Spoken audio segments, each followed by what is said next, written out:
बुद्ध गुरु की राशि कहानी। मन से गंदे विचार खत्म हो जाए। एक गांव में मोहन नाम का एक युवक रहता था। वह बहुत धार्मिक था, लेकिन उसके मन में बार बार बुरे और गंदे विचार आते थे।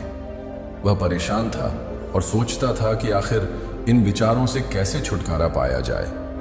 मोहन को किसी ने बताया कि पास के जंगल में एक बुद्ध गुरु रहते हैं जो मन को शांत करने की विधि जानते हैं।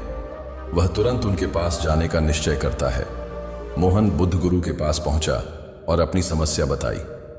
गुरु ने मुस्कुराकर कहा, क्या तुम पूरे दिन इस कटोरे में दूध भरकर बिना गिराए चल सकते हो? मोहन ने सिर हिलाया और दूध से भरा कटोरा लेकर चलने लगा। मोहन पूरे दिन ध्यान से कटोरा लेकर चला और वापस गुरु के पास पहुंचा। गुरु ने पूछा, क्या तुम्हारे मन में गंदे विचार आए? मोहन ने कहा, नहीं, मैं केवल दूध पर ध्यान दे रहा था। गुरु मुस्कुराए और बोले, मन को किसी अच्छे कार्य में लगाओ, बुरे विचार खुद ही चले जाएंगे। अब मोहन समझ चुका था कि बुरे विचार तभी आते हैं जब मन खाली रहता है। उसने अपने जीवन को अच्छे कार्यों और ध्यान में लगा दिया और उसके मन से सभी गंदे विचार हमेशा के लिए मिट गए। गुरु ने मोहन से कहा, अगर तुम सच में अपने विचारों को नियंत्रित करना चाहते हो तो रोज ध्यान और अच्छे कर्म करने की आदत डालो। सिर्फ एक दिन का प्रयास काफी नहीं है। मोहन ने तय किया कि वह रोज सुबह जल्दी उठकर ध्यान करेगा और समाज की सेवा में अपना समय लगाएगा। धीरे धीरे उसकी आदतें बदलने लगीं। गुरु ने मोहन को समझाया कि जैसे शरीर को साफ करने के लिए रोज नहाना पड़ता है, वैसे ही मन की सफाई के लिए रोज अच्छे विचारों की जरूरत होती है। गुरु ने कहा, अगर तुम अच्छी संगति में रहोगे तो तुम्हारा मन भी अच्छा रहेगा। गलत संगति से बुरे विचार बढ़ते हैं। मोहन ने सत्संग में जाना शुरू कर दिया, जहां उसे अच्छे विचार और जीवन की सच्ची सीखें मिली। उसका मन पहले से ज्यादा शांत रहने लगा। एक दिन मोहन को फिर से गंदे विचार आने लगे, लेकिन इस बार उसने तुरंत ध्यान की ओर ध्यान लगाया और विचार खुद ही मिटने लगे। गुरु ने कहा, आत्मसंयम एक योद्धा की तरह होता है। जो अपने विचारों को नियंत्रित कर सकता है वही सच्चा विजेता है। मोहन ने जरूरतमंदों की सेवा करना शुरू किया। उसने पाया कि जब वह दूसरों की मदद करता है तो उसके मन में सकारात्मकता बढ़ती है। गुरु ने समझाया कि मन को एक सरपट दौड़ते घोड़े की तरह नियंत्रित करना पड़ता है, नहीं तो यह गलत दिशा में चला जाता है। मोहन ने महसूस किया कि नियमित साधना करने से उसके विचारों में स्थिरता आ रही है। अब वह पहले से ज्यादा शांत और खुश रहने लगा। अब मोहन बिना किसी डर के लोगों से मिल सकता था, अपने मन को पूर्ण रूप से नियंत्रित कर सकता था और हर स्थिति में सकारात्मक बना रहता था।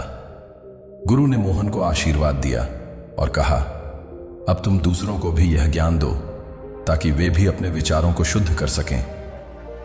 मोहन ने गांव के लोगों को ध्यान और अच्छे विचारों की शिक्षा दी। धीरे धीरे गांव का माहौल भी पहले से ज्यादा शांत और सकारात्मक होने लगा। गुरु ने कहा, मन को काबू करना ही असली साधना है। जिसने यह कर लिया उसने खुद को पा लिया। मोहन अब आत्मसंतोष महसूस करने लगा। अब मोहन का जीवन पूरी तरह बदल चुका था। वह पहले की तरह बेचैन नहीं रहता था, बल्कि आत्मविश्वास से भरा हुआ था और दूसरों की मदद करने के लिए हमेशा तैयार रहता था। मोहन अब गांव में ध्यान और सत्संग की शिक्षा देने लगा। लोग उसकी बातों को ध्यान से सुनते और उन्हें अपने जीवन में अपनाने लगे। गांव में कुछ लोग अब भी गलत संगति में थे। मोहन ने धैर्य और प्रेम से उन्हें सही राह पर लाने का प्रयास किया। धीरे धीरे वे भी बदलने लगे। एक दिन कुछ बुरे लोग मोहन को परखने आए और उसे भड़काने लगे, लेकिन उसने धैर्य नहीं खोया और मुस्कुराते हुए जवाब दिया, असली ताकत संयम में है। मोहन की बातें गांव में फैल गईं। अब हर कोई अपने जीवन को सुधारने के लिए प्रयास करने लगा। गांव का माहौल पूरी तरह से बदलने लगा। गुरु ने मोहन को फिर से एक सीख दी, मन को शांत करने का सबसे अच्छा तरीका है उसे एक अच्छी दिशा देना। मोहन अब पहले से भी ज्यादा स्थिर महसूस कर रहा था। अब गांव के लोग मोहन को आदर्श मानने लगे थे। हर कोई उसकी तरह शांत और संयमित जीवन जीना चाहता था। गुरु ने कहा, सच्चा सुख केवल अपनी सेवा में नहीं बल्कि दूसरों की सेवा में है। मोहन ने इसे अपने जीवन का उद्देश्य बना लिया।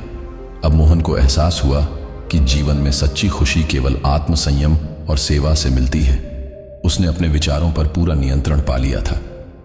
गुरु ने मोहन से कहा, अब तुम खुद को जान चुके हो, अब दूसरों को भी इस राह पर चलने के लिए प्रेरित करो। मोहन ने सिर झुकाकर गुरु को प्रणाम किया।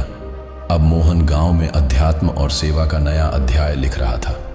उसका जीवन पूरी तरह से बदल चुका था और वह अब सच्चे सुख को जान चुका था।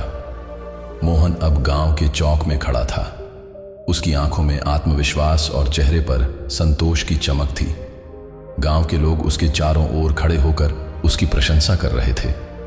वर्षों की कठिन यात्रा और संघर्ष के बाद उसने न केवल अपनी सोच बदली, बल्कि पूरे गांव की सोच को भी नया मार्ग दिखाया। अब हर व्यक्ति अपने जीवन में आशा और विश्वास के साथ आगे बढ़ रहा था। मोहन ने साबित कर दिया कि अगर सोच बदली जाए तो जीवन के हर अंधेरे को उजाले में बदला जा सकता है।